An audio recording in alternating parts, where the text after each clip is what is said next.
Yan, padaan uli. Magandang hapon po sa lahat. Mapagpalang hapon po. Ayan kapatid, bro, ayan, natapos na po ang pinagawa mo. Gaya ng sinabi mo, gaya ng pinag-usapan natin. Ang cute, oh. Diba, ang cute niya. Kung titingnan mo yung piso, halos malaki lang ng konti ang bao mo. Ayan guys. Ayan. Ito kasi ang sukat niyan, yung pa piso na si Rizal noon. Ayan. Yan kapatid, tapos na. Ikaw nang bahala kung ang necklace niya ay palitan mo. Ayan. Ito po ay complete all protection na. Gaya ng sinabi mo, na ikarga natin, taga-bulag, taga-liwas, kabalkunat, digmaang spiritual at physical. Andito na lahat. Ang lahat ng pinakamalakasang kong mga salita na ginagamit ko na hindi talaga maputukan.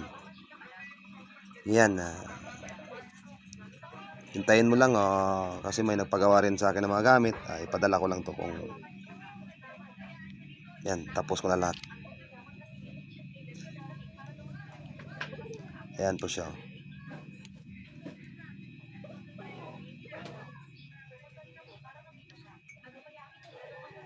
Yan diba?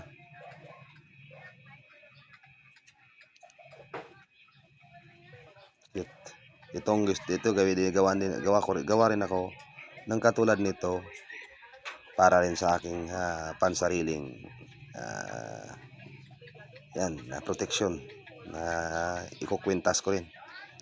Yan guys, God bless sa'yo kapatid ko. Hintayin mo lang at darating talaga ito sa'yo. Ito'y baon na walang mata, maging ang kanyang bunot o balat. Yan, nakita mo naman siguro pagkasa ko kanina. Yan, na-upload ko na lahat. Yan. Okay, once again, pagbalang araw at hanggang sa muli mga kapatid. God bless sa inyong lahat. Naway lagi tayong gabayan ng ating amang nasa langit. Ang lagi ang pagpapala niya ay sumasa atin lagi. Yan guys, yan. Lagi natin i-pray na hindi nakawan o nakawin ng masamang espiritu o ng diablo ang lahat ng pagpapala ng ating Diyos para sa atin. Magkasing gawa ng diablo ay mangwasak, magnakaw ng kaligayahan at pinanakaw ang mga pagpapala ng Diyos sa atin at laging hinahadlangan ang ating mga plano o ng ating mga desire sa ating buhay na ating taong yan na nakahanda sa future natin. Yan ang gawa ng diablo. Ayaw niya kasing magiging masaya tayo sa ating pagiging anak ng Diyos na mananampalataya ng ating amang nasa langit. God bless everyone. Yan guys.